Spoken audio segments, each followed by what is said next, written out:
अभिषेक, आज हम आरबीआई के जो क्रेडिट एंड मॉनेटरी पॉलिसी को रेगुलेट करते हैं, CRR, SLR, bank rate, reverse repo rate, MSF rate, OMOs, इन सब के बारे में एक खंड को लेके हम डिस्कशन करेंगे।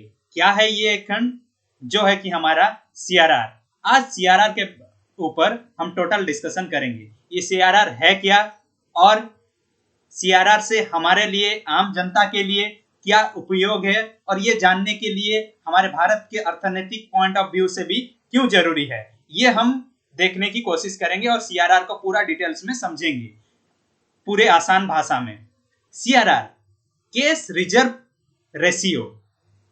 जैसे कि नाम से ही पता चलता है, कैश रिजर्व रेशियो मतलब कि हम पैसा कितना रख सकते हैं। ये फिक्स्ड बाय द आरबीआई, मतलब कि हमारा मॉनेटरी पॉलिसी को रेगुलेट कौन करता है? आरबीआई। तो ये कितना पैसा रख सकते हैं, ये जो बोलते हैं कि सीआरआर, ये तय होता है हर एक बैंक के ऊपर। मतलब कि कोई भी बैंक जो बोलते हैं अपना सीआरआर, मतलब कि सभी पैसा अगर वो चाहेगा लोन दे देगा, ये करेगा, ये नहीं। वो कितना पैसा तक जो बोलते हैं सीआरआर रेट रख सकता है। जो सीआरआर होता है वो होता है कि पैसे, मतलब कि केस के ऊपर वो कितना जो रख सकता है अपने बैंक में, ये इसी को बोला जाता है cash reserve ratio. Total deposits of bank in India, जो कि डिपॉजिट्स होता है उसका जो डिपॉजिट है उसका जो बोलते हैं कितना परसेंट तक रख सकता है, ये एक जो बोलते हैं कि 3 से 15% तक एक फिक्स रेंज होता है सीआरआर की। कोई भी बैंक 3 से 15% तक जो है कि हमारा फिक्स रेंज रख सकता है, जिसे कि हम सीआरआर बोलते हैं आरबीआई के तहत। तो इसको क्या किया गया? अमेंडमेंट किया गया, जो कि 2007 में फाइनेंशियल क्राइसिस हुआ, उसके तहत अमेंडमेंट किया गया। इसमें बोला गया कि 3 से 15 नहीं, यहाँ पे आरबीआई अपने मनमानी 15% तक जो बोलते हैं कि कुछ भी रख सकता है। तो 3% का जो ट्रेड था ये हटा दिया गया। 1 हो सकता है, 2 हो सकता है, 3 हो सकता है, 4 हो सकता है, 15% तक ये कर सकता है। Provided by the free hand to the RBI in the fixing of the CRR cash reserve ratio. ये सीआरआर जो बैंक में रहेगा, बैंक के तहत बैंक में जो रहेगा कैश रिजर्व, ये आरबीआई खुद तय कर सकता है। उसको इंडिपेंडेंट कर दिया है, बोला कि तुम कितने भी परसेंट तय करो, इसके परसेंट, ये परसेंट जो बोलते हैं कि कैश के आकार में वो बैंक में रिजर्व रहेगा, ये आरबीआई को फ्रीली छोड़ दिया गया। तो ये क्या हुआ, अगर देखा जाए मार्च 2017 में हमारा सीआरआर था 4% एंड 1% चेंज इट्स टुडे, मतलब कि 1% आज के डेट में जो 3% हमारा सीआरआर है ये चेंज हो गया। इफेक्ट द इकोनॉमी 96,000 करोड़ का, ये जो बोलते हैं कि हमारा increases the amount of the economy के ऊपर जो बोलते हैं कि ये बर्डन हो गया। तो इसी के वजह से जो बोलते हैं, जो कि एनपीए बोलते हैं, कि इसके वजह से हमें 1% सीआरआर कमाना पड़ा, जो कि आज के डेट में हमारा 3% सीआरआर है। तो ये जो बोलते हैं ऐसे क्यों हुआ?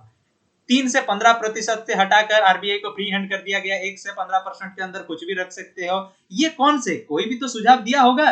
तो जो बोलते हैं कि जब हमारा लिबरलाइजेशन, प्राइवेटाइजेशन, ग्लोबलाइजेशन, जब हमारा एलपीजी रिफॉर्म हुआ, न्यू इकोनॉमिक पॉलिसी 1991 में आया, उसके तहत क्या किया गया, 1991 में एक बैंकिंग सिस्टम के ऊपर एक कमेटी का नाम कमेटी बिठाया गया, जो कि आज के डेट में एग्जाम पॉइंट ऑफ व्यू में ये बहुत बार आता है, नरसिम्हन कमेटी। नरसिम्हन कमेटी 1 और 2 का आता है। ये हम नरसिम्हन कमेटी 1 के बारे में बोल रहे हैं, जो कि 1991 में गठन किया गया था फाइनेंशियल सिस्टम के ऊपर। इसमें क्या बोला गया, नरसिम्हन कमेटी का जो रिकमेंडेशन था, क्या किया गया, वो 2 चेंजेस के ऊपर बात की है सीआरआर के ऊपर। क्या चेंजेस था? Reducing the CRR was the medium term objective and it was reduced gradually from its peaks of 15% 1992 to 4.5% जून 2003। मतलब कि जो 1992 में हमारा सीआरआर कितना था, 15% सीआरआर था, कैश रिजर्व रेशियो, हम 15% कैश रख सकते थे, जो कि 2003 आते आते तक ये हो गया 4.5%। ये जो बोलते हैं कि धीरे धीरे ग्रेजुअली हो जाए, क्योंकि न्यू इकोनॉमिक पॉलिसी को हम अपनाए, जो फॉरेन डायरेक्ट इन्वेस्टमेंट आएगा, तो इसके वजह से जो बोलते हैं कि हम थोड़ा जो बोलते हैं रिलैक्स हो सकते हैं। ये इसके वजह से 2003 तक 4.5% आ गया।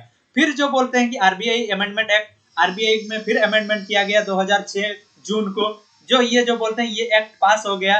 इस एक्ट के पास के तहत इसको बोला गया कि जो 3 से 15% का जो सीआरआर रेशियो है, 3% को हटा दिया जाएगा, 1 से 15 तक जो बोलते हैं कुछ भी रख सकते हैं, इसी के तहत किया गया।